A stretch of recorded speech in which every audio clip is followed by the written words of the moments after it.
Hey guys, welcome to calculating surface area of a right triangular prism. Now before I get started, because this one, to come up with a formula requires a little bit more work than the two that we did yesterday. So this is the right triangular prism that I have. Hold on a second, let's see if I can, there we go, that's a little bit clearer.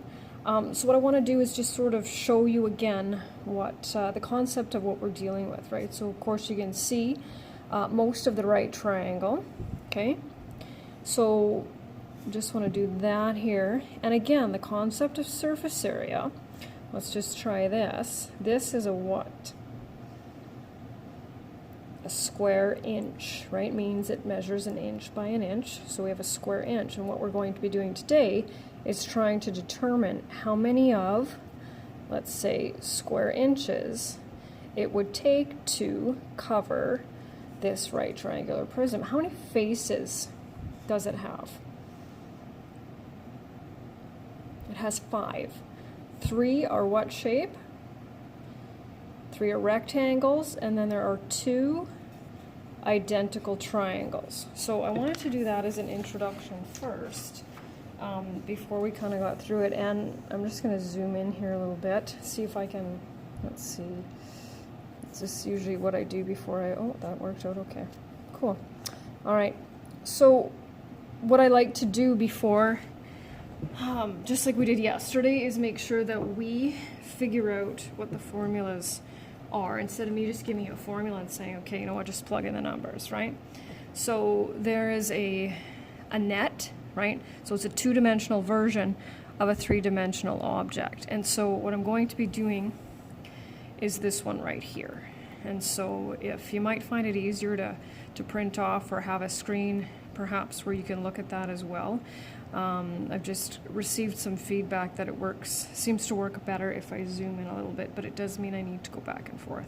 So what I'm going to do is I'm just going to put these numbers on this diagram so that we can calculate the surface areas of all the faces and add them up, just like we did yesterday with the cube and the rectangular prism. So 18, and you don't have to write 4 18s. I'm going to sneak another one there. We've got a 10 here. We've got an 8 here. And an 8 there. And you can, like what I would say if I had this on the smart board is I would say, okay, can you imagine this sort of folding underneath, right? And then these going like that, kind of coming together, and then this one going down, and then basically making doorstop is the one I like to use. And then this one right here is 6 centimeters. So one of the concepts that you'll be doing in Foundations in Pre-Calculus 10 is having to do it this way, right? So we practice that a little bit now so that when we do it in grade 10, you're totally ready to go, even if you take the summer off. Okay, so let's calculate the area of each face. So of course we have 3 rectangles and 2 identical triangles.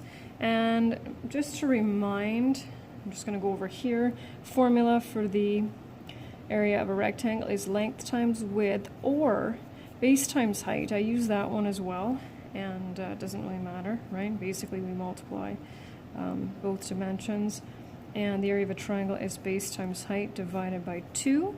And if you picture a rectangle and draw a diagonal so that it forms 2 triangles, you can see how the area of a triangle, the formula would be base times height divided by 2.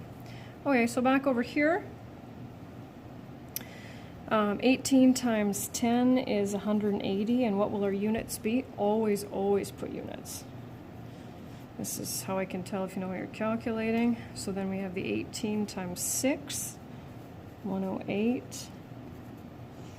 18 times 8 is 144. Okay, and then we need to go to our triangles.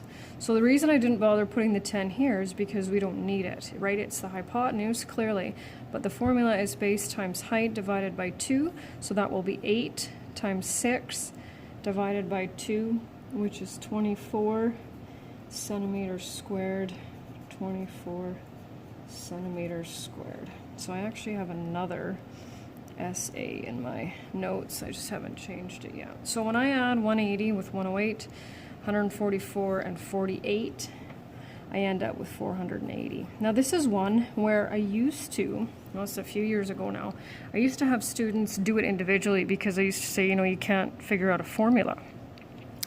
And so the ones that we did yesterday with the cube, there's S, right?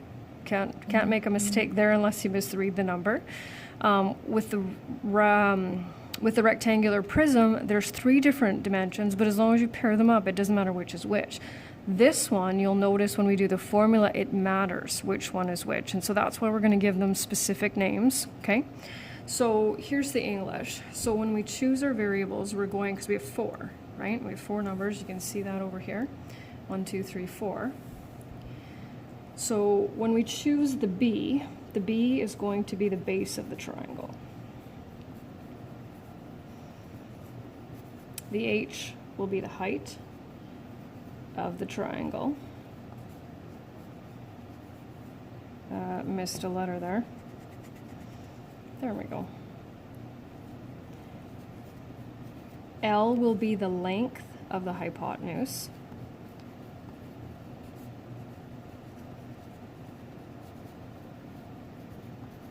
And then the W will be the width of the triangular prism. So it will indicate how wide the doorstop is. Okay?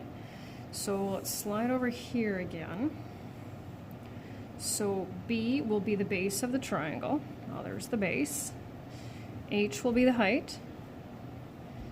L will be the length of the hypotenuse. You can see it's across from the right angle along the side of the triangle. And then W will be the width.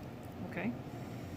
So now what we want to do is we want to go back and we want to figure out, okay, so how did we get 480, right? Well, we did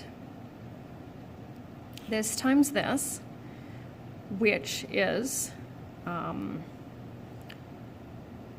length times width. And so if I look at these and I go back over here, right, that's the W times L. So you're just going to have to bear with me a little bit. So W times L, which is 18 times 10. Okay, and then we did W times H. W times H. Okay, and then this one is W times B. There we go. And you can't really see that anymore, but that's okay. And then how did I get the area of the triangles? Well, there are 2 triangles. That's important, right? So 2 times base times height. And then, of course, we have to divide by 2. Now, I don't know if I can quite... Oh, I can. So if you look at this, it looks kind of a little bit complicated, right? But what I want to do is just mention, okay, when I multiply something by 2 and I divide something by 2, really, what am I doing? Well, we know that 2 divided by 2 is 1, right?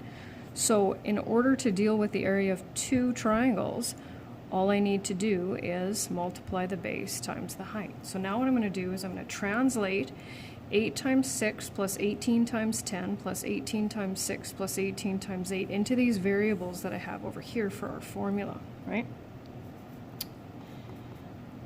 So for the area of the 2 triangles, you can multiply it by 2 and divide by 2, but we don't need to. So this right here, base times height, takes care of the 2 triangles. Plus, and now we need to take our width and multiply it by each dimension of the triangle. It doesn't matter which order. I think I normally go alphabetical. And there is our formula. Now, let's just take a look at it a little bit closely. Which variables appear twice? See 2 B's and 2 H's.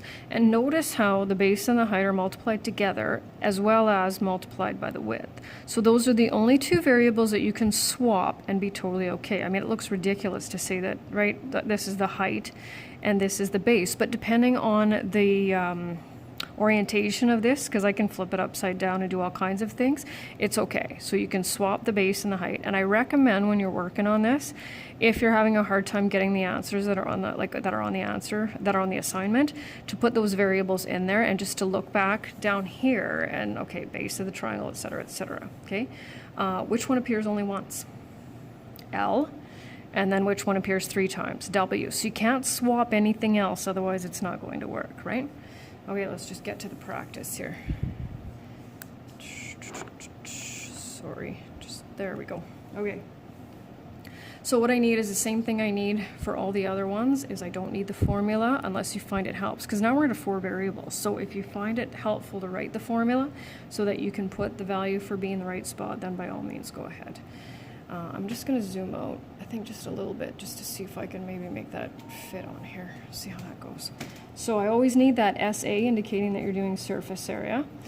And let's go back here and we'll do this. So B, base of the triangle, H, height of the triangle, length of the hypotenuse, right?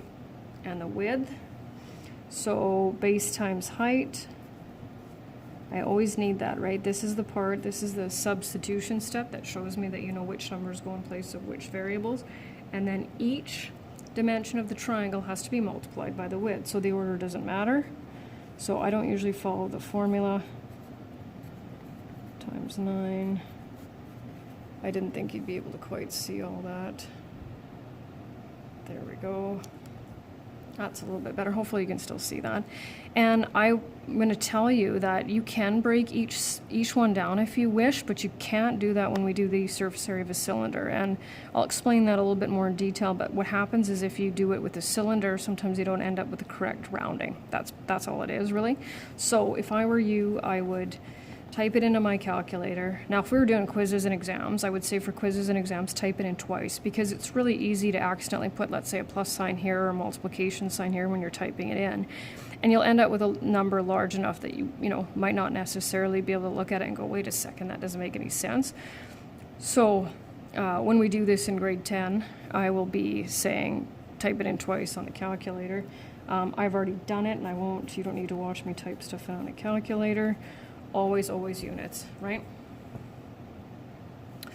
And this is our last example for this one. I also, just so that I don't forget, there's a challenge question on the assignment. If you're interested in doing those and you need any hints, you can either ask in the comments or you can just send me an email. And I'm not sure if you need one for that. I think I gave you a hint actually for this one. Okay, so at first glance, I'm looking at this one and I think, okay, how many dimensions do we have? With 3 dimensions, we're missing one. So right away I would say something sarcastic like, well, I guess we can't do this one, and you'd be probably pretty happy about that. And I would say, oh, wait a second. So what do we have here? We've got the base, we've got the height, and this is the width or the length. This is the width. So we're missing the length of the hypotenuse. Well, here's just a crazy concept. When we know the dimensions of the sides of a right triangle, can we calculate the hypotenuse? Oh, that just sounds like we're going back to circles, doesn't it? Aren't you lucky? So here's where now we are going to use something that we already know, right? And we're just going to kind of mix it up and add it to this one. So we want to make sure that we keep this as the variable, right? We're not going to call this C or anything like that, because that's what we're going to use in our calculations. So we're going to go 5 squared plus 12 squared. I'm going to do that over here. Okay, your call whether you want to break this up into 25 plus 144 or not. Don't need it. I'm going to go right to this one. And watch that you let that go, because taking the square root of both sides gives us the length of the hypotenuse. So this being a natural number means that 5, 12, 13, that's what we call a Pythagorean triple. I feel like that's from grade 8. Anyway, so now we have our length of the hypotenuse, and now we can base times height plus each dimension of the triangle multiplied